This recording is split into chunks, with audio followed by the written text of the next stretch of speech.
Hi guys, स्वागत है फिर से एक और नए वीडियो में। एंड सबसे पहले तो सॉरी फॉर द बैकग्राउंड, क्योंकि हो सकता है कि थोड़ा बैकग्राउंड में प्रॉब्लम आए, तो उसको इग्नोर करके देन फोकस करिएगा सवाल के ऊपर जो कि हम लोग को डिस्कस करेंगे।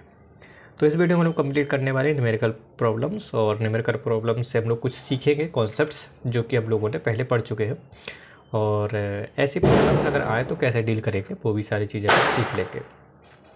तो अभी के लिए हम लोगों ने जितना कंप्लीट किया था इंटरनल एनर्जी और हीट कैपेसिटी के बारे में, वही सारी चीज़ें डिस्कस करेंगे इस पोर्शन में। तो पहली प्रॉब्लम सॉल्व करते हैं। ये पहली प्रॉब्लम जो है हमारी, वो है हमारी नेट जून 2013 के से रिलेटेड था क्वेश्चन पेपर। उसमें पूछी गई थी थर्मल फिजिक्स की जो प्रॉब्लम्स थी, वो कुछ इस तरीके से थी कि like a system of an classical non interacting particles each of mass M each at a temperature T and is confined by the external potential B R is equal to half A R square, जहाँ पे A constant है in 3 dimensional.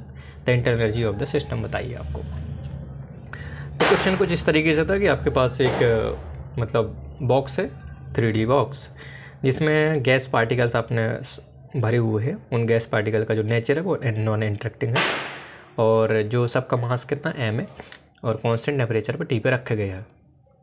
बाहर से उन्होंने एक potential apply किया गया जिसकी वैल्यू कुछ इस तरीके से है हाफ ए आर स्क्वायर, और जहाँ पर ए कांस्टेंट है और आपका पोजीशन वेक्टर है पार्टिकल्स का। तो इंटरनल एनर्जी बताइए ऐसे सिस्टम की। तो ऐसे प्रॉब्लम्स को सॉल्व करने के लिए हम लोगों ने, अगर याद हो आपको, कि इंटरनल एनर्जी का एक्सप्रेशन हम लोग फाइंड आउट कैसे करते हैं, इक्विपार्टीशन थ्योरम की वजह से।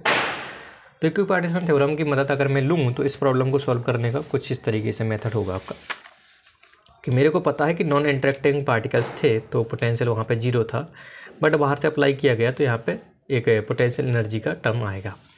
तो अगर मैं पार्टिकल्स के रिगार्डिंग अगर मैं हैमिल्टोनियन लिखना चाहूँ पूरे कंप्लीट सिस्टम के लिए, तो हर एक पार्टिकल का जो हैमिल्टोनियन ऐड हो जाएगा कुछ इस तरीके से। आयत पार्टिकल के लिए हमारा कुछ इस तरीके से डिफाइन होगा हैमिल्टोनियन, ये काइनेटिक टर्म है और ये आपका पोटेंशियल टर्म है। तो आयत पार्टिकल के लिए जो आपका हैमिल्टोनियन होगा वो होगा आपका P I square divide by 2m² plus A R I square upon 2, जहाँ पे पी आई आपका मोमेंटम है उस पार्टिकल के लिए और आर आई आपका पोजीशन वेक्टर है उस पार्टिकल के लिए।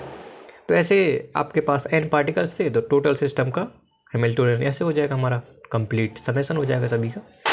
और आपको यहाँ से देखने को भी मिल पा रहा होगा कि जो आपका पी आई है वो आपका 3 डायमेंशनल पोटेंशियल की बात कर रहा था, तो यहाँ पे जो आई की वैल्यू होगी वो एक्स वाई जेड होगी, मतलब 3 डायमेंशन की बात कर रहा। तो जो मोमेंटम होगा वो P X P Y P Z में हो सकता है। उसी प्रकार आपका जो पोजीशन होगी वो एक्स डायरेक्शन वाई डायरेक्शन और जेड डायरेक्शन में भी हो सकती है।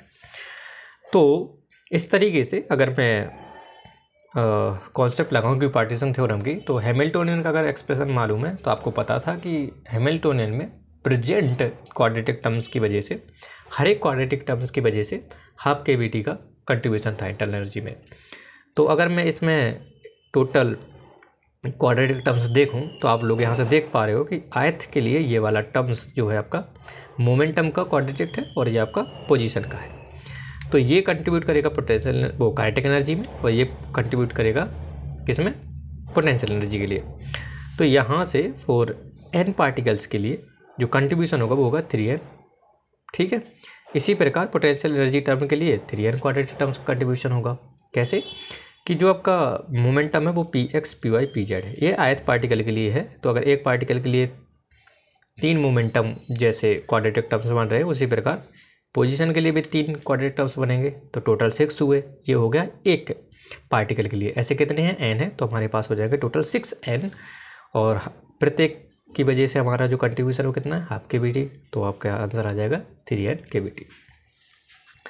वैसे ही है, ये कंप्लीट सिस्टम के लिए डायरेक्ट लिखा था, और अगर आपको सिंगल का करना तो कुछ इस तरीके से कर सकते हो। कैसे कि एक पार्टिकल के लिए जो क्वाड्रेटिक टर्म्स है वो 3 मोमेंटम है और 3 पोजीशन क्वाड्रेटिक टर्म्स है।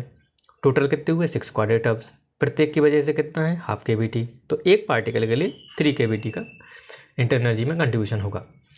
तो अगर पार्टिकल्स नॉन इंटरेक्टिंग है तो सभी पार्टिकल्स को हम लोग ऐड कर सकते हैं, या फिर डायरेक्ट मल्टीप्लाई कर सकते हैं n मल्टीप्लाई बाई UN। तो टोटल सिस्टम की जो इंटरनल एनर्जी होगी वो कितनी हो जाएगी, 3n केवीटी। तो इस तरीके से हमारा जो आंसर हो जाएगा वो हो जाएगा आपका 3n केवीटी वाला। तो ये प्रॉब्लम नेट जून 2013 की सॉल्व कुछ इस तरीके से हम लोगों को करनी थी। अब फोकस करते हैं दूसरी प्रॉब्लम पे।